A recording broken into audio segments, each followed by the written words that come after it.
energy is high today in Berlin. I'm sure Xerxe high off of a must-win. That was a must-win game for you guys. Did you have that conversation? Did you make it clear, like, you know, if we want to continue for this playoff journey, you know, never before done by Astralis. You've got a roster that a lot of people are saying has that within you. Did you have that conversation, get yourselves ready to play your best today? After yesterday's game, we kind of just like took a step back. Yeah. Because I felt like yesterday we were like in a really favorable position to win the game, right?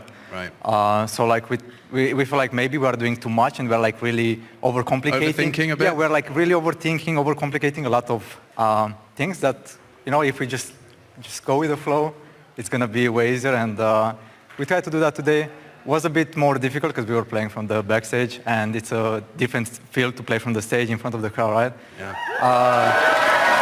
Oh, he's playing the crowd as well. A bit of a charmer. I mean, that's what I'm talking about. Yeah. So yeah, it was very hard to play to not play in front of the crowd.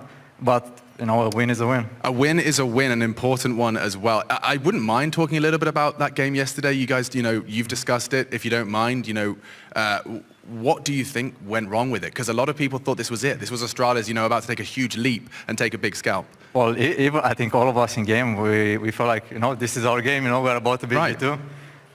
So maybe it just felt too... It was that conversation, that maybe unspoken idea of we're doing it. Yeah, exactly. Like it felt like we are so close, but like we started like just complicating things for no reason. Right. And yeah, we kind of just... Was it hesitation as well? Do you think when you get to that point, you have an idea, but then you go, but that might be, that might ruin it? Like, we got a bit hyped, right? Because like we were like really close to winning, so like everyone tried to chime in and be like, you know, how do I win the game for my team?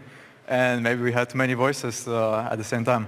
Yeah, I guess that's difficult when you kind of, you know, you all have to be following, you know, singing from the same hymn sheet, but then you all want to win as bad, and you all have ideas for the songs to sing, and so you kind of get a bit, you know, wires crossed. Yeah, I mean, the good thing is that the league right now is like very close. Super. Like I looked at the standing, and we are like one win compared to like being top 3, top 4, right? Right. So in a way, that's good. You know, like it was a really big loss for, you know, for our playoffs run, obviously. But we are still like in competition. You know? And I'd had a quick look at next week, as I'm sure you might have as well. SK and Rogue. I mean, how does that land on your eardrums when I tell you SK and top of the table, the untouchable 8-win streak Rogue?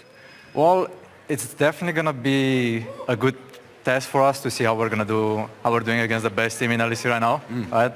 But I'm sure that if we kind of like have a conversation over what happened this weekend, I feel like we're going to surprise It's doable. them. Yeah. It's doable. Reach for the stars, to the stars, all of that Astralis mumbo jumbo. Xerxe's in the building, give it up. He missed you today. And I say thank you, bro.